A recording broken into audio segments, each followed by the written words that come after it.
जंगल में तूफानी रात थी। जंगल के सभी पक्षी अपने अपने घोंसलों में छुपकर बैठे हुए थे और इस तूफानी बारिश के रुकने की प्रार्थना कर रहे थे। इसी तूफानी बारिश के बीच में एक ऐसा परिवार भी था जो सभी पक्षियों से ज्यादा घबराया हुआ था। मानो बस आज की रात किसी तरह से बीत जाए। सुबह होते ही मैं अपने परिवार के लिए कोई सुरक्षित घर ढूंढ लूंगा। हाँ चंदू जी, मैं भी ऊपर वाले से यही प्रार्थना कर रही हूँ। हमारी मीना अभी बहुत छोटी है। मुझे तो बस अपनी बेटी की ही चिंता हो रही है। बार बार हमारा घोंसला हिल रहा है, कहीं हमारा घोंसला पेड़ से नीचे ना गिर जाए। चिड़िया की चिंता ठीक साबित होती है। थोड़ी ही देर में उनका घोंसला नीचे गिरकर टूट जाता है। मानो चिड़िया और चंदू चिड़ा किसी तरह से अपनी बेटी को तो बचा लेते हैं, लेकिन घोंसला ऊंचाई से गिरने की वजह से उन दोनों की मृत्यु हो जाती है। अपने माता पिता को ऐसी हालत में देखकर नन्ही मीना फूट फूट कर रोने लगती है। मीना के रोने की आवाज सुनकर कबूतर और कबूतरी वहाँ आते हैं और उसे चुप करा के अपने घोंसले में ले जाते हैं। मीना बेटा, तुम अभी बहुत छोटी हो, इसलिए बारिश रुकने तक तुम मेरे घोंसले में ही रह सकती हो। उसके बाद तुम अपना इंतजाम कर लेना। वो कबूतर और कबूतरी अच्छे पक्षी थे। अनाथ हुई मीना को वो अपनी बेटी की तरह ही पालते हैं। कुछ ही महीनों में मीना बड़ी हो गई थी। अब वो अपने लिए भोजन लाने लगी थी। वो कबूतर और कबूतरी पर बोझ नहीं बनना चाहती थी, इसलिए वो सुबह सवेरे दाना लेने चली जाती थी। देखते ही देखते साल बीत जाता है। जंगल में फिर से बारिशें शुरू हो जाती हैं। मीना चिड़िया ने अब कबूतर और कबूतरी के बगैर जीना सीख लिया था, लेकिन पहली बारिश देखकर वो बहुत डरी हुई थी। वो एक पेड़ की डाल पर बैठी हुई थी कि तभी कबूतर वहाँ आता है। मीना, तुम यहाँ पत्तों में कब तक छुपी बैठी रहोगी? जाओ, अपने लिए एक घर बना लो। बंटी मामा, मैं अपना घर कैसे बनाऊंगी? मेरे मामा पापा का घर तो तूफान में टूट गया था। मैं अकेली अब अपना घर कैसे बनाऊंगी? देखो बेटी, पक्का ना सही तो कच्चा बना लो। अगर ऐसी बारिश में भीगती रही तो बीमार हो जाओगी। हाँ, ठंड तो मुझे बहुत लग रही है और ये बादलों की आवाज़ सुनकर तो मेरी जान निकली जा रही है। अब अच्छा यही होगा, मुझे खुद ही अपने लिए एक घर बनाना होगा। अगले दिन से ही मीना चिड़िया तिनके लाकर अपना घर बनाना शुरू करती है। बादल कौवा और बिजली कौवी ये देखकर चिढ़ जाते हैं। बादल जी, देख लो, कर लो बात। अब ये भिखारी चिड़िया भी हमारे पड़ोस में घर बनाकर रहेगी। हमारे पक्के घरों के बीच में ये चिड़िया का कच्चा घर कितना बुरा लग रहा है। चलिए, चाहे जो भी हो जाए, हम इस चिड़िया का घर यहाँ नहीं बनने देंगे। तभी बादल कौवा और बिजली कौवी मिलकर एक योजना बनाते हैं। बादल जी, आज तो बहुत मजा आ गया। कितने मजे के मीठे मीठे आम खाए हैं। रोज ऐसे मीठे मीठे आम मिल जाए तो मजा ही आ जाए। वो बुलबुल तो आज पूरे जंगल को मुफ्त में आम खिला रही है। बिजली कौवी की बात सुनकर मीना चिड़िया उनकी बातों में आ जाती है और आम खाने के लिए बुलबुल के बागीचे में चली जाती है। बादल जी, जल्दी करो, इससे पहले कि वो मीना लौट आए, उसका घोंसला गिरा दो। फिर बादल कौवा मीना का घोंसला नीचे गिराकर तोड़ देता है। उधर मीना चिड़िया बुलबुल के बागीचे में जाकर आम खाने लगती है, लेकिन बुलबुल उसे देखकर शोर मचा देती है। अरे अरे, देखो तो, ये चिड़िया मेरे बाग में आम खा रही है। देखने में तो कितनी भोली है, लेकिन काम तो देखो इसके चोरों वाले हैं। बुलबुल का शोर सुनकर सभी पक्षी वहाँ आ जाते हैं। आप शोर क्यों मचा रही हैं बुलबुल काकी? मैंने ऐसा क्या किया है? अच्छा, एक तो मेरे बागीचे से आम चुरा कर खा रही है और ऊपर से पूछ रही है कि मेरी गलती क्या है। अरे काकी, ये आप क्या कह रही हैं? मुझे तो बिजली आंटी ने कहा कि आप आम की दावत दे रही हैं, इसलिए मैं यहाँ चली आई। आप ही बताएं, क्या कभी मैंने आपके बागीचे से चोरी की है? हाय हाय, देखो कैसा जमाना आ गया। एक तो चोरी, ऊपर से सीना चोरी। खुद बैठी आम खा रही है और बदनाम मुझे कर रही है। बिजली आंटी, आप झूठ क्यों बोल रही हैं? कोई भी पक्षी मीना चिड़िया का विश्वास नहीं करता और मीना रोती हुई वहाँ से चली जाती है। जब वो अपने घोंसले के पास जाती है तो अपने घोंसले को नीचे टूटा हुआ देखकर हैरान होती है। ऐ ऊपर वाले, मेरा घर किसने तोड़ दिया है? मैंने भला किसी का क्या बिगाड़ा था? अब मुझे फिर से बारिश और तूफान में ऐसे ही रात बितानी होगी। मीना बैठी ऐसे रो रही थी, तभी बिजली कवि और बादल कव्वा हंसते हुए वहाँ आते हैं। बादल जी, ये तो बहुत भोली है। हमने कितनी आसानी से इसे अपनी जाल में फंसा लिया और ये फंस भी गई। बिजली आंटी, अगर आज मेरे भी माता पिता होते तो मैं भी आपकी तरह बड़े घर में रह रही होती। आप सब मुझे क्यों तंग कर रहे हैं? क्यों हर समय मेरा मजाक बनाते हो? मैं तो आप सबके साथ मिलकर रहना चाहती हूँ। मीना की बातें सुनकर बिजली और बादल वहाँ से चले जाते हैं। वो रात मीना चिड़िया बारिश में ही गुजारती है। एक दिन मीना चिड़िया भोजन की खोज में बस्ती की ओर जाती है। तभी उसे मिट्टी के बर्तन बनाने वाला एक इंसान दिखाई देता है। अरे, ये तो कितने सुंदर बर्तन हैं। अगर ये लोग मिट्टी से बर्तन बना सकते हैं तो क्या मिट्टी से घर नहीं बन सकता? अगर मेरा भी एक मिट्टी का घर होता तो कितना अच्छा होता। हाँ, अगर मेरा घर सुंदर होगा तो सभी पक्षी मुझसे दोस्ती करेंगे। फिर मीना चिड़िया अपने चोंच में थोड़ी थोड़ी मिट्टी लाकर अपने पेड़ पर जमा करती है। मिट्टी तो मैं ले आई हूँ, लेकिन ये बदमाश पक्षी फिर से मेरा घर ना तोड़ दे। मुझे कुछ भी समझ में नहीं आ रहा कि मैं क्या करूँ। तभी कबूतर वहाँ आता है। अरे मीना, किस चिंता में बैठी हो? तुमने अभी तक अपना घर नहीं बनाया। क्या बताऊँ बंटी मामा, मैंने तिनका तिनका इकट्ठा कर कर अपना घर बनाया था, लेकिन यहाँ के पड़ोसी पक्षी मेरे साथ बहुत बुरा बर्ताव करते हैं। उन्होंने धोखे से मेरा घर नीचे गिराकर तोड़ दिया। मामा जी, मैंने ये सारी मिट्टी जंगल के कोने कोने से इकट्ठी की है। अब मैं इससे अपना घर बनाना चाहती हूँ, लेकिन मैं डरती हूँ कहीं वो फिर से मेरा घर ना तोड़ दे। तुम चिंता नहीं करो, इस बार तुम्हारा मामा तुम्हारे साथ है। तुम बनाओ अपना घर, मैं देखता हूँ कौन आता है तुम्हारा घर तोड़ने। मीना चिड़िया कबूतर की बात सुनकर बहुत खुश हो जाती है और वो दिन रात एक करके अपना मिट्टी का एक सुंदर सा घर बनाती है। बादल जी, वो देखो, चिड़िया ने फिर से अपना घर बना लिया। चलो, इसे सबक सिखाना ही पड़ेगा। मीना अपना घर बनाते बनाते थक जाती है और नदी से पानी पीने चली जाती है। बादल जी, चलो, यही मौका है, गिरा देते हैं इसका मिट्टी का घर। आई थी बड़ी हमारे पड़ोस में घर बनाने वाली। जैसे ही बिजली और बादल वहाँ जाते हैं तो कबूतर डंडा लेकर आ जाता है। कव्वो, शर्म नहीं आती तुम्हें? तुम्हें तो उसकी मदद करनी चाहिए थी, उल्टा तुम उसे ही तंग कर रहे हो। और तो और तुमने उसका घर भी तोड़ दिया। कितनी मेहनत करके उसने अब ये घर बनाया है। अब तुम दोनों यहाँ क्या करने आए हो? बिजली, तुम्हें तो शर्म आनी चाहिए, तुम्हारी अपनी संतान नहीं है। तुम फिर भी उस छोटी बच्ची को कितना तंग कर रही हो। कबूतर की बातें सुनकर कव्वा और कवि बहुत शर्मिंदा होते हैं। तभी मीना चिड़िया भी पानी पीकर लौट आती है। अरे बादल और बिजली आंटी, आप यहाँ? कहीं फिर से मेरा घर तो तोड़ने नहीं आई? मैंने बहुत मुश्किल से बनाया है। प्लीज आंटी, मैं आपसे विनती करती हूँ, मेरा घर ना तोड़ना। मीना, मुझे माफ कर दो, अब हम तुम्हें कभी भी तंग नहीं करेंगे। अब तुम आराम से यहाँ रह सकती हो। कबूतर ने हमारी आंखें खोल दी। हमने तुम्हारे साथ बहुत गलत किया है, हो सके तो हमें माफ कर देना। मैं तो परिवार के लिए तरस रही थी, आप सब मेरा परिवार हो। अब मैं आप सबके साथ ही मिलकर रहूंगी। जंगल में कई दिनों से बारिशें हो रही थी। पूरे जंगल में बारिश के कारण पानी ही पानी था। पक्षियों को भोजन बहुत मुश्किल से मिल रहा था, लेकिन वो पक्षी जिनके पास बारिश के लिए जमा किया हुआ दाना था, वो आराम से अपने घर में बैठे हुए थे। जैसे कबूतर और कबूतरी अपने घर में बैठे खिड़की से बारिश देख रहे थे, और जैसे मानो चिड़िया जो अपने 2 बच्चों के साथ अपने घर में बैठी बारिश के मजे ले रही थी। उसी जंगल में 2 काले कौवे भी रहते थे जो हमेशा पक्षियों को तंग ही करते थे। बादल जी, भूख से मेरे पेट में चूहे दौड़ रहे हैं।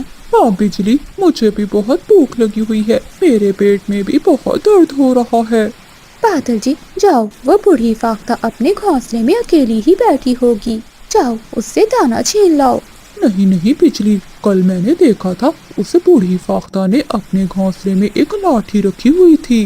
कहीं ऐसा ना हो कि वो बूढ़ी फाख्ता मुझे लाठी से मारे। बादल जी तुम चिंता ना करो, मैं तुम्हारे साथ चलती हूँ। फिर तेज बारिश में भूख के सताए हुए काका और काफी घर से निकलते हैं। बिजली कभी बूढ़ी फाख्ता के घोंसले से थोड़ी दूर बैठकर रोने लगती है और बादल काका पेड़ के पीछे छुप जाता है। मैं मर गई, बचाओ बचाओ, कोई मेरी मदद करो। अरे ये इस कवि को क्या हुआ है, ये क्यों इतना रो रही है। फिर बूढ़ी फाख्ता बिजली कवि के पास जाती है और बादल काका पेड़ के पीछे से निकलकर जल्दी से बूढ़ी फाख्ता के घोंसले में चला जाता है। बेटा क्या हुआ, तुम ऐसे रो क्यों रही हो। बूढ़ी माँ जी, मेरे पेट में बहुत दर्द है, मैं अपनी माँ के घर से वापस आ रही थी कि मेरे पेट में दर्द शुरू हो गया। बेटी यहाँ बैठकर रोने से अच्छा है कि तुम घर जाकर आराम करो। बिजली कवि बादल काफे को बूढ़ी फाख्ता के घोंसले से दाना चुराते हुए देख रही थी। माँ जी हो गया, मेरा पेट ठीक हो गया, अब मैं जाती हूँ। बूढ़ी माँ जी अपना ख्याल रखना। फिर बिजली कवि वहाँ से चली जाती है। जब बूढ़ी फाख्ता अपने घोंसले में जाती है तो उसका दाना वहाँ नहीं था। मेरा दाना कोई चुरा कर ले गया, मैं घोंसले से बाहर क्या गई, किसी ने मेरा दाना चुरा लिया। अब मैं बूढ़ी जान कहाँ से दाना ढूंढूंगी। बादल, चोरी के दाने का स्वाद ही अलग है। हाँ बिजली, हमें मेहनत करने की कोई जरूरत नहीं है, हमें तो बैठे बिठाए चोरी का दाना मिल जाता है। हो। बादल जी सुबह का नाश्ता तो हो गया, अब हम रात का खाना भी किसी न किसी पक्षी के घर से ही चोरी करके खाएंगे। नाश्ता करने के बाद वो पति पत्नी मजे से अपने अपने घोंसलों में सो जाते हैं।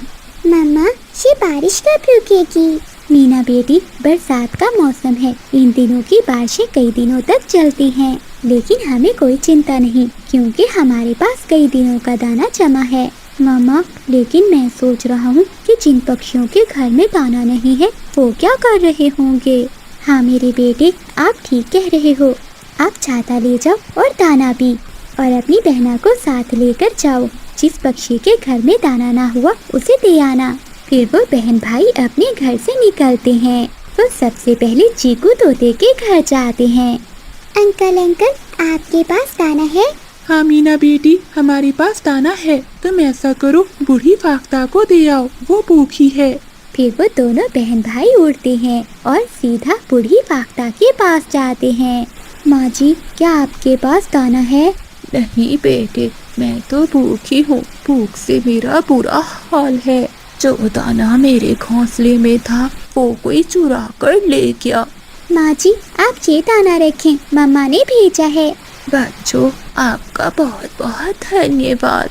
फिर मीना और उसका भाई आगे जाते हैं और वो बुलबुल को दाना देते हैं। बच्चों, मेरे पास कल तक तो दाना था, लेकिन आज खत्म हो गया था, मेरे बच्चे भी भूखे थे, देखो ऊपर वाले ने आपको मेरे पास भेज दिया। बुलबुल आंटी, आज आप ये सब दाना खा लें, फिर सुबह हम आपको और दाना दे जाएंगे। ठीक है बच्चों, अब तुम घर चले जाओ, बारिश तेज हो रही है। फिर वो दोनों बहन भाई अपने घर लौट जाते हैं। बादल जी, शाम हो गई है, फिर से पेट में चूहे दौड़ने लगे हैं। बादल, उस मोटी चोंच वाले के घर में जरूर दाना होगा। बादल कौवा खिड़की से तोते और तोती को चिड़िया के घर की ओर जाता देख लेता है। हो गई तोता और तोती, वो तो चिड़िया के घर की ओर जा रहे हैं। चलो बिजली, जल्दी से उनके घर से दाना चुरा लेते हैं। फिर वो पति पत्नी तोते के घर से दाना चुराने चले जाते हैं। चिड़िया बहन, कुछ सूखी लकड़ियाँ तो देना, मैं कब से आग जला रहा हूँ लेकिन आग नहीं जल रही। हाँ चीकू भैया, लकड़ियाँ गिरी होंगी, आप ये सूखी लकड़ियाँ ले जाएं। फिर वो पति पत्नी चिड़िया से सूखी लकड़ियाँ लेकर वापस जाते हैं। वो पति पत्नी अभी अपने घर के बाहर पहुँचे ही थे कि बादल कौवा दाना लेकर बाहर से जा रहा था। तोता जल्दी से लाठी उठा लेता है। बादल तोते को देखकर वापस घर के अंदर चला जाता है। बादल जी क्या हुआ, तुम वापस क्यों आ गए? पहले तुम जाओ।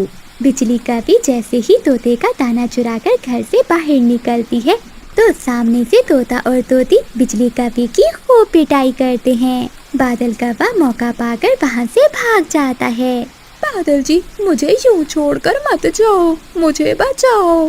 बादल को तो मैं बाद में देख लूंगा, पहले तो मैं तुझे पेट भरकर दाना तो खिला दूं। वह पति पत्नी बिजली कभी की खूब पिटाई करते हैं। बहुत मुश्किल से बिजली कभी अपनी जान बचाकर भागती है।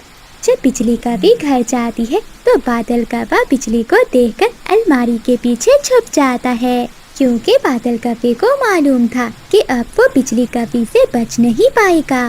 कहाँ हो बादल के बच्चे, सामने आओ, आज तो मैं तुम्हें नहीं छोड़ूंगी। कबूतर यार जल्दी करो, बादल का वह इंतजार कर रहा होगा। हाँ हाँ चलते हैं, वरना बादल तो हमारी जान ही ले लेगा। तभी मानो चिड़िया भी वहाँ आ जाती है। क्यों नहीं कबूतर भैया, हमारे बादल भैया की शादी जो है और आज उनकी हल्दी है, अगर जरा भी देर हुई तो वो हम पर बरस पड़ेंगे, इसलिए चलो जल्दी चलें। पूरे जंगल के पक्षी बादल कौवे की हल्दी पर जाते हैं और उसे हल्दी लगाते हैं। ये सब तो ठीक है, लेकिन मैं आप सबसे बहुत नाराज हूँ। इतनी मुश्किल से तो मुझे दुल्हन मिल रही है और आप सब इतनी देर से आ रहे हो। आज तो हल्दी थी, कोई बात नहीं, लेकिन कल मेरी बारात है। मैं नहीं चाहता कि आपकी भाभी को ज्यादा इंतजार करना पड़े। अरे देखो तो हमारे बादल भैया को अभी से इतने उतावले हो रहे हैं। हाँ बादल यार, तुम चिंता ना करो, हम सब कल समय से आ जाएंगे। बादल कौवे की शादी से जंगल के सभी पक्षी बहुत खुश थे, क्योंकि बादल कौवा बहुत अच्छा था। वो जंगल के सभी पक्षियों के साथ बहुत प्यार से रहा करता था। आखिरकार बादल कौवे की बारात निकलती है और बादल की शादी बिजली कौवे से हो जाती है और वो अपनी पत्नी को ब्याह कर अपने घर ले आता है। मानो अच्छा ही हुआ कि बादल कौवे का घर भी बस गया। हाँ चंदू जी, मैं भी बादल भैया के लिए बहुत खुश हूँ और उम्मीद करती हूँ कि हमारी भाभी भी हमारे बादल भैया जैसी ही होंगी। ऐसे ही दिन गुजरने लगते हैं। एक दिन जंगल में बहुत गर्म हवाएं चलने लगती हैं। चिड़िया बहन, कितनी गर्मी है, ऐसी गर्मी में तो मैं मर ही जाऊंगा। अरे तोते भैया, ऐसी बातें क्यों करते हो? चलो हम बादल भैया के पास चलते हैं, वहाँ तो पंखा लगा है, वहाँ थोड़ी देर आराम से बैठ कर आते हैं। हाँ मुझे भी बहुत गर्मी लग रही है, चलो मैं भी आपके साथ चलता हूँ। फिर चिड़िया तोता कबूतर तीनों बादल कौवे के घर जाते हैं। अरे आप सब यहाँ क्या करने आए हो? कोई काम था या कुछ चाहिए? नहीं नहीं बिजली, बस पूरे जंगल में हमारे बादल कौवे का ही घर है जिसमें पंखा लगा हुआ है, इसलिए जब जंगल में ज्यादा गर्मी होती है तो हम सब बादल भैया के पास ही आते हैं। देखो ना, आज बाहर कितनी गर्मी है, इसलिए यहाँ आ गए। अरे दोस्तों, ये तो आपने बहुत अच्छा किया, आ जाओ आ जाओ। बादल कौवे का घर बहुत बड़ा था, इसलिए सब पक्षी आराम से पंखे के नीचे बैठ जाते हैं। लेकिन बिजली कौवे को वो पक्षी जरा भी नहीं भाते। जब सब पक्षी जाने लगते हैं तो वो जानबूझकर बादल कौवे से कहती है, सुनो बादल जी, मुझे नहीं पता कि आज से पहले तुम्हारे घर में क्या होता था, लेकिन अब मैं तुम्हारी पत्नी हूँ। मैं इन सब पक्षियों को अपने घर में बर्दाश्त नहीं करूँगी। अच्छा होगा कि इन सब पक्षियों से आप कह दो कि अपने अपने घर में ही रहें।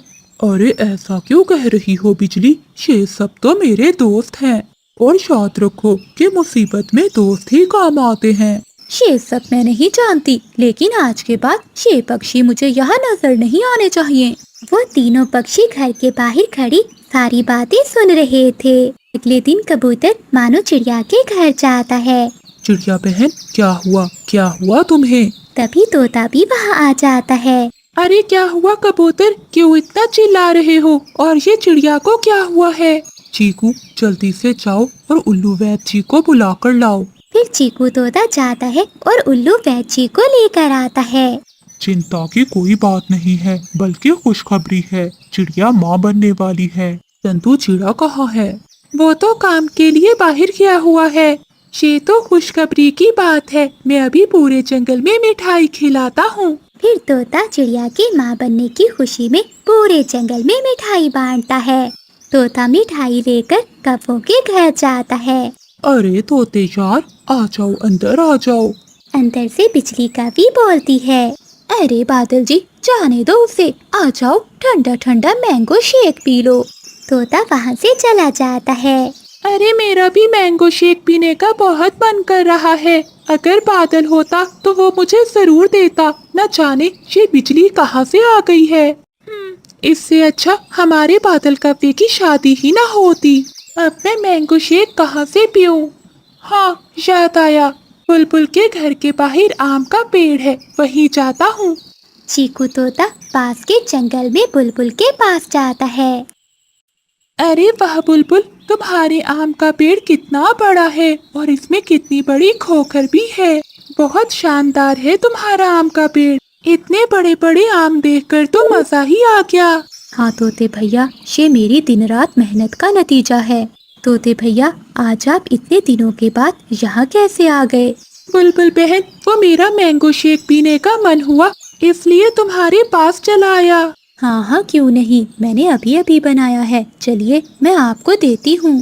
फिर बुलबुल तोते को ठंडा ठंडा मैंगो शेक देती है और साथ में ले जाने के लिए भी देती है। बुलबुल, तुम्हारा बहुत बहुत धन्यवाद। अब ये मैंगो शेक मैं सभी पक्षियों को दूंगा।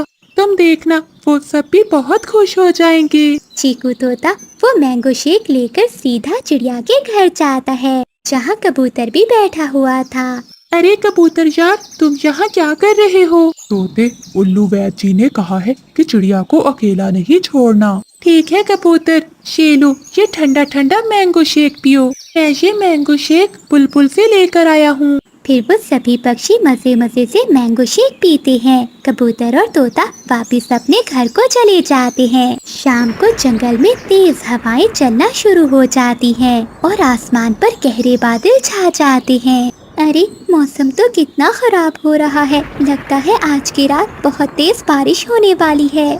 चंदू जी भी घर पर नहीं है, मैं अकेली क्या करूँगी? तभी तोता और कबूतर भी चिड़िया के पास आ जाते हैं। चिड़िया बहन, बाहर बहुत तेज तूफान है, लगता है आज की रात बहुत भयानक होने वाली है। तोते और कबूतर भैया, मुझे बहुत चिंता हो रही है क्योंकि मेरा घर इतना मजबूत नहीं है। चंदू जी ने कहा था कि आने के बाद वो घर की मुरम्मत कर देंगे, लेकिन वो तो अभी तक आए ही नहीं। मानो बहन, कोई बात नहीं, मेरा घोंसला है ना, वहीं चलते हैं। इससे पहले कि वो कबूतर के घर में जाते, तेज बारिश शुरू हो जाती है। देखते ही देखते बारिश जोरों से होने लगती है और सभी पक्षियों के घर में पानी भरने लगता है। एक तेज हवा के झोंके से चिड़िया का घर भी उड़ जाता है। कबूतर भैया, मुझे बहुत दर्द हो रहा है और ठंड भी लग रही है, मेरा क्या होगा? चिड़िया बहन, चिंता नहीं करो। चीकू, तुम चिड़िया का ध्यान रखो, तब तक मैं दूसरे पक्षियों से मदद मांग कर आता हूँ। जंगल के सभी पक्षियों के घर टूट गए थे। वो सब एक पेड़ पर बैठे थे, जहाँ बादल कौवा और बिजली कौवी भी थे। कबूतर और तोता भी चिड़िया को उसी पेड़ पर ले आते हैं। चिड़िया बहन, बहुत बुरी खबर है, पूरे जंगल के पक्षियों के घर टूट गए हैं। अब हमें भी इसी पेड़ पर रहना होगा। लेकिन कबूतर, चिड़िया का यहाँ रहना ठीक नहीं है, देखो वो पूरी भीग गई है। हम सबको कोई सुरक्षित जगह तो ढूंढनी होगी। लेकिन तोते यार, अब हम जाएंगे भी तो कहाँ जाएंगे? कबूतर, एक जगह सुरक्षित है, अगर सब हम वहाँ चले जाएं तो हम सब सुरक्षित हो जाएंगे। बुलबुल का आम का पेड़, उसके पेड़ में बहुत बड़ी खोखर है और वो आम का पेड़ भी बहुत बड़ा है। अगर हम सब पक्षी उस पेड़ की खोखर में चले जाएं तो हम बारिश से सुरक्षित हो जाएंगे। ठीक है तोते, तो चलो। फिर सभी पक्षी वहाँ से जाने लगते हैं, लेकिन बादल कौवा और बिजली कौवी वहीं बैठे होते हैं। अरे क्या हुआ बादल और बिजली बहन, आप यहाँ क्यों बैठे हैं? ये जंगल तो पूरा पानी से भरने लगा है, आप सब डूब जाओगे, चलो हमारे साथ। मानो बहन, मैं तुम्हारे साथ कैसे चलूं? बिजली ने कभी तुम्हारे साथ सीधे मुंह बात नहीं की और आप सबको हमेशा बुरा भला कहा। बादल भैया, जो भी हुआ उसे भूल जाइए, अब चलिए। आप सब कितने अच्छे हैं, मैं बहुत बुरी हूँ, मैंने हमेशा आपसे लड़ाई की। आप सब मुझे माफ कर दीजिए। ऐसे बिजली का भी सुधर जाती है और वो सभी पक्षियों के साथ चली जाती है। बुलबुल का अपना घर भी टूट चुका था, वो भी पेड़ की खोखर में ही बैठी हुई थी। फिर सभी पक्षी भी बुलबुल के पास उस पेड़ की खोखर में जाकर बैठ जाते हैं। ऐसे वो सब पक्षी बारिश से सुरक्षित रहते हैं। बिजली कवि जंगल की सबसे दयालु कवि थी, फिर भी हर बार वो माँ बनने से रह जाती थी। कई दुआएं मांगने के बाद आखिरकार बिजली कवि को ये खुशखबरी मिल जाती है। वो अपने आने वाले बच्चे के लिए बहुत खुश थी। अरे बुलबुल, आओ आओ, क्या हुआ, कुछ चाहिए था? हाँ बिजली बहन, आज सर कुछ भारी भारी लग रहा है, भोजन लेने जाने का मन नहीं है। क्या तुम मुझे कुछ दाने दे दोगी? ये भी कोई पूछने वाली बात है बुलबुल बहन, शे लो दाना। बिजली बहन, आपका बहुत बहुत धन्यवाद। अच्छा बुलबुल बहन, मैं जा रही हूँ जंगल से तिनके इकट्ठे करने। जंगल में बादल आ रहे हैं, बारिश किसी समय भी शुरू हो सकती है और मैं नहीं चाहती कि मेरा बच्चा इस टूटे हुए घर में अपनी आंखें खोले। हाँ बिजली, ये तो बहुत अच्छी बात है। ऐसा कहते हुए बुलबुल दाना लेकर वहाँ से चली जाती है। तभी बादल कव्वा भी घर आता है। बादल जी, मैं जा रही हूँ जंगल से तिनके इकट्ठे करने। रुको बिजली, मैं भी तुम्हारे साथ चलता हूँ, आखिर मेरा भी तो फर्ज है। ऐसे बिजली और बादल जंगल से सूखे तिनके इकट्ठे करके अपना एक नया घर बना रहे थे कि अचानक एक तेज हवा के झोंके के साथ वो तिनकों का घर नीचे गिर जाता है और जोरदार बारिश शुरू हो जाती है। बादल जी, हमारी मेहनत तो पानी में बह रही है, अब क्या करें? बिजली, पहले तुम घर चलो, ऐसी हालत में तुम्हारा भीगना ठीक नहीं है। फिर बिजली कवि उदास मन से अपने घर में लौट आती है। रात को वो एक अंडा देती है और कुछ ही दिनों बाद उसमें से एक नन्हा मुन्ना बच्चा बाहर आता है। देखिए ना बादल जी, ऊपर वाले ने मेरी सुन ली। देखो मेरा बेटा कितना प्यारा है, जुगनू जुगनू नाम रखूंगी मैं अपने बेटे का। सुबह होते ही जंगल के सभी पक्षी भी बिजली कवि के घर आते हैं। बहुत बहुत मुबारक हो आपको बिजली बहन, आपका बेटा सच में बहुत प्यारा है। नाम क्या रखा है? जुगनू नाम रखा है मैंने। बहुत ही प्यारा नाम है। जुगनू के आने से उनकी खुशियाँ बहुत बढ़ गई थी। अब बादल और बिजली कवि हर समय अपने बेटे की हर जिद को पूरा करने लगे थे। एक दिन बादल कव्वा बीमार हो जाता है। बादल जी, क्या हुआ आपको? आंखें खोलिए। बिजली कवि जोर जोर से चिल्लाती है। तभी सभी पक्षी भी वहाँ आ जाते हैं। क्या हुआ बिजली बहन? मानो बहन, देखो ना, बादल जी कुछ भी बोल नहीं रहे। बिजली बहन, मैं अभी उल्लू वैद्य जी को बुला कर लाता हूँ। फिर चीकू तोता जल्दी से उल्लू वैद्य जी को ले आता है। बादल कव्वा अपना आधा शरीर नहीं हिला सकता, अब ये तो ना कोई काम कर पाएगा और ना ही अपने घोंसले से उठ पाएगा। ये सुनकर तो बिजली कवि के होश उड़ जाते हैं और वो फूट फूट कर रोने लगती है। ऐ ऊपर वाले, न जाने किस जन्म का बदला ले रहा है तू मुझसे। ये मेरे बादल जी को क्या हो गया? हिम्मत रखो बिजली बहन, अब आपको ही जुगनू और बादल भैया का ध्यान रखना है। ठीक कह रही है चिड़िया। बिजली, अगर तुम हिम्मत हार जाओगी तो जुगनू का ख्याल कौन रखेगा? वो सब पक्षी बिजली कवि को हौसला देकर अपने अपने घर चले जाते हैं। बादल जी, आप चिंता ना कीजिए, जब तक मैं हूँ आपको कुछ भी नहीं होगा। मैं दिन रात आपकी सेवा करूँगी, फिर देखिएगा आप ठीक हो जाएंगे। मम्मा, भूख लग रही है, कुछ खाने को ले आओ ना। हाँ जुगनू बेटा, मैं अभी लेकर आती हूँ। ऐसे बिजली कवि दिन रात मेहनत करती है। वो बादल कव्वे का भी ध्यान रखती है और अपने बेटे का भी। जुगनू भी अब बड़ा हो गया था, लेकिन वो अपनी मम्मा की मदद करने की बजाय उल्टा अपनी मम्मा से लड़ता था। मम्मा, ये क्या, रोज सूखा दाना लाकर मुझे खिला देती हो? आज तो मुझे मीठे मीठे आम खाने हैं। जुगनू बेटा, ऐसे जिद नहीं करते, मौसम कुछ ठीक नहीं है, किसी भी समय बारिश हो सकती है। मम्मा, मैं कुछ नहीं जानता, बस मुझे भूख लगी है, मुझे बस आम ही खाना है। बेचारी बिजली कवि आंखों में नमी लिए आम की तलाश में निकल जाती है। तभी जंगल में भी तेज बारिश शुरू हो जाती है। ये बारिश भी अभी शुरू होनी थी। आम का पेड़ तो बहुत दूर है, अब मैं आगे भी नहीं जा सकती। बादल जी की दवाई का समय भी हो गया है। मानो चिड़िया अपने घोंसले से बिजली कवि को देख रही थी। बिजली बहन, क्या हुआ, इधर आई तो। तभी बिजली कवि चिड़िया के पास जाती है। क्या हुआ बिजली बहन, ऐसी तेज बारिश में आप यहाँ क्या कर रही हैं? क्या बताऊँ मानो बहन, मेरे बेटे जुगनू को भूख लगी है और वो आम खाने की जिद कर रहा है, वही लेने जा रही हूँ। लेकिन ऐसी बारिश में तो आपकी तबीयत बिगड़ जाएगी, तूफान भी ज्यादा होता जा रहा है, आप यहीं रुकिए। फिर चिड़िया घर के अंदर जाती है और 4 आम ले आती है। ये लीजिए बिजली बहन, ये ताज़ा आम है, मैं आज सुबह ही लाई थी, आप इन्हें ले जाइए और घर जाइए। लेकिन मानो, तुम क्या खाओगी? मेरे पास और हैं, तुम ले लो और जाओ। चिड़िया का धन्यवाद करके बिजली कवि वो आम लेकर अपने घर चली जाती है और वो अपने पति को दवा देने लगती है। जुगनू, एक आम तुम अपने पिता को दे दो। मम्मा, मैं तो वो आम खा गया, बहुत टेस्टी थे। क्या तुमने सारे आम खा लिए? अपने मम्मा और पापा के लिए एक आम भी नहीं छोड़ा? तो फिर मुझे भूख लगी थी, पूरा दिन मुझे कोई ना कोई भाषण ही देती रहती हो। जाएं, मुझे नहीं बात करनी आपसे। जुगनू रूठकर अपने कमरे में चला जाता है। बिजली कवि फिर से तेज बारिश में बाहर जाती है और कुछ दाने लेकर घर लौटती है। तभी उसे जुगनू की आवाज आती है। अच्छा ही हुआ जो मैंने 2 आम अपने घोंसले में छुपा दिए, वरना मम्मा इन्हें भी ले लेती। अब मैं कल मजे से आम खाऊंगा। अरे वाह जुगनू बेटा, अब तुम ये भी करने लगे हो, मुझे नहीं मालूम था कि तुम इतने स्वार्थी हो सकते हो। ये देखकर बिजली कवि का दिल टूट जाता है, लेकिन फिर भी वो खुद को संभालती है। अगली सुबह हो जाती है।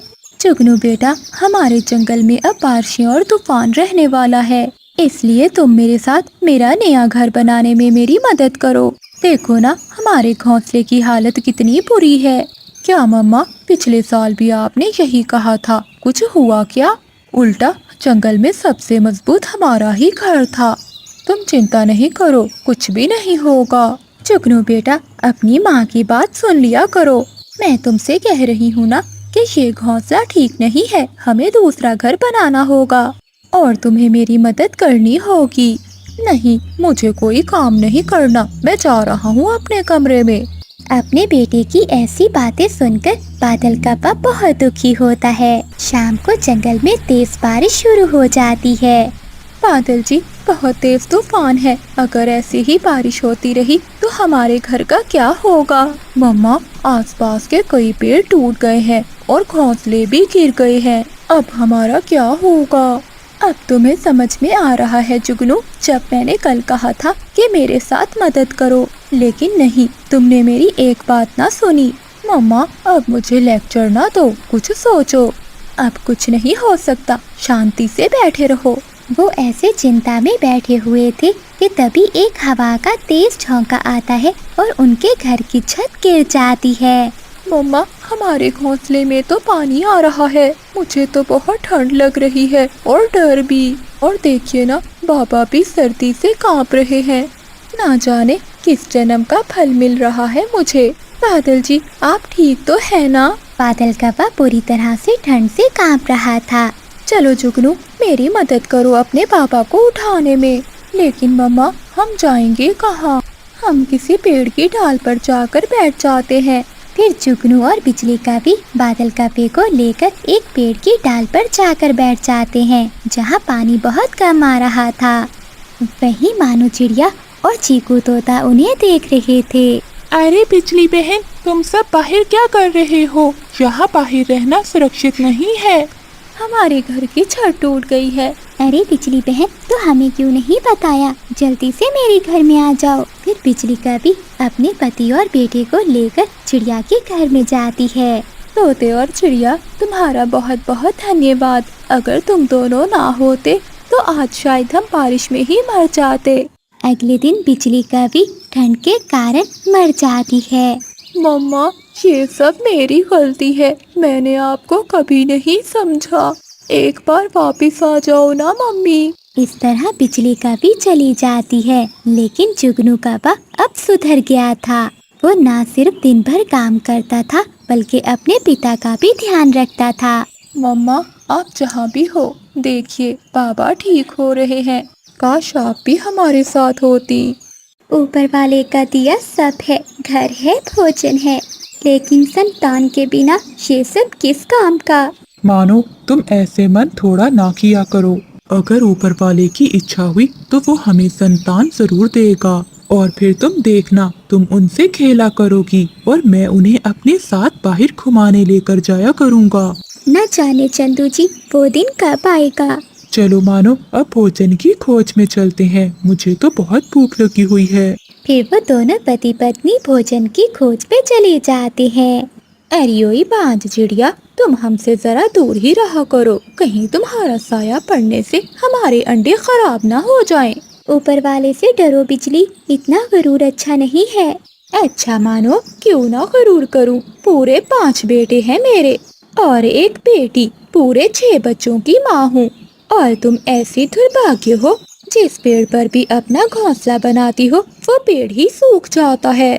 ऐसा कहते हुए बिजली का भी वहाँ से चली जाती है। चुप कर जाओ मानो, क्यों रो रही हो? ऐसे ताने तो हमें रोज सुनने को मिलते हैं। मेरी तो अब आदत ही बन गई है। तुम छोड़ो, ऐसे पक्षियों की बातों पर ध्यान नहीं देते। और फिर शाम हो जाती है। वो पति पत्नी अपने घर लौट जाते हैं। शाम होते ही आसमान पर गहरे बादल छा जाते हैं। बादल इतने ज्यादा थे कि लगता था अभी मानो बारिश शुरू हो जाएगी। बिजली, मैंने तुम्हें कहा भी था कि मौसम खराब है, फिर भी तुमने मेरी एक ना सुनी और मुझे भी पहाड़ों पर ले आई। बादल जी, इसमें मेरा क्या दोष है? मुझे क्या मालूम था कि मौसम इतना खराब हो जाएगा। और फिर ऐसे ही तेज बारिश शुरू हो जाती है। बिजली, अब थोड़ी देर हमें बारिश रुकने का इंतजार करना होगा। अगर हम ऐसे उड़े तो हमारे पंख गीले हो जाएंगे और हम उड़कर अपने घर नहीं जा पाएंगे। लेकिन बादल, मेरे बच्चे ना जाने किस हाल में होंगे। वो घर में है और सुरक्षित होंगे, तुम बच्चों की चिंता ना करो। और फिर बादल जोर से गरजता है और एक बिजली उन दोनों पर आकर गिरती है। बादल का तो दूसरी सांस नहीं लेता, वो वहीं मर जाता है। और बिजली का पीका तो पूरा शरीर जल जाता है। वो मरी तो ना थी, लेकिन बहुत ज्यादा घायल हो गई थी। थोड़ी देर बाद बादल चले जाते हैं और बारिश रुक जाती है। चीकू तोता अपने घर की ओर जा रहा था, तभी उसकी नजर कपी पर जाती है और वो तुरंत वहाँ आता है। बिजली, बिजली, क्या हुआ तुम्हें? तुम इतनी ज्यादा घायल कैसे हो गई? और ये बादल को क्या हुआ है? ये ठीक तो है ना? चीकू, आसमान से बिजली गिरी और सब खत्म हो गया। मेरा पति मर गया। मेरा शरीर भी जल गया। तोते, मेरी कुछ ही सांसें बाकी हैं। किसी तरह से मुझे मेरे बच्चों तक पहुंचा दो। मैं मरने से पहले एक बार अपने बच्चों को देखना चाहती हूँ। बड़ी गलती की तुम दोनों ने, जो ऐसी बारिश में पहाड़ों की ओर आए। फिर चीकू तोता बिजली का पी को उठाकर उसके घर की ओर चला जाता है। मम्मा, मम्मा, हमारी मम्मा को क्या हो गया? बेटा चुप कर जाओ, तुम्हारी मम्मा जल्दी ठीक हो जाएगी। हम पक्षियों की जिंदगी में ऐसा तो होता ही रहता है। ऐसा कहते हुए तोता वहाँ से चला जाता है। बच्चों, मुझे ऐसा लग रहा है कि मैं अब जिंदा नहीं रहूंगी। मम्मा, ऐसा ना कहें, आपको कुछ नहीं होगा। और फिर ऐसे ही सारी रात बिजली का पी और उसके बच्चे रोते ही रहते हैं। अगली सुबह हो जाती है। मानो बहन, कुछ पता चला है तुम्हें? क्या चीकू भैया, क्या हुआ? रात उन कौवों पर आसमानी बिजली गिरी।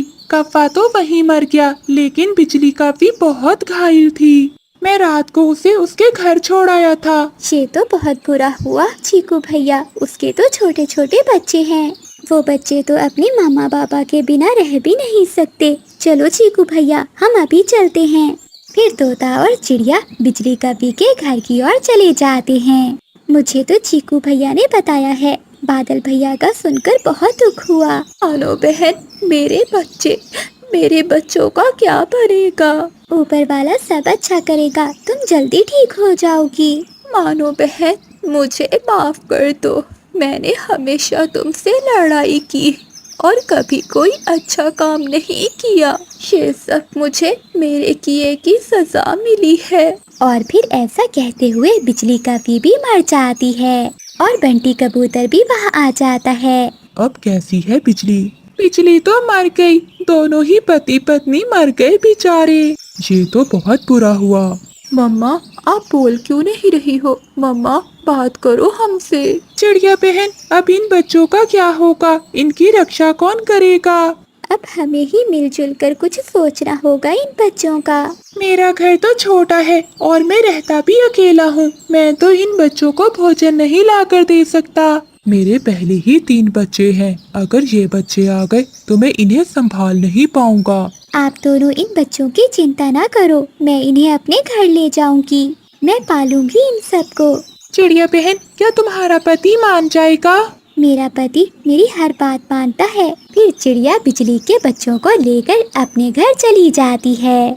मानो, ये कौवे के बच्चे क्यों ले आई हो घर में? बिजली और बादल भैया कल शाम आसमानी बिजली गिरने से मर गए हैं। ये बच्चे अभी बहुत छोटे हैं, इसलिए मैं इन्हें अपने साथ ले आई।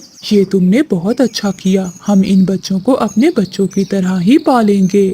शायद ऊपर वाले ने हमें इसीलिए संतान नहीं दी, क्योंकि हमने इन्हीं बच्चों को पालना था।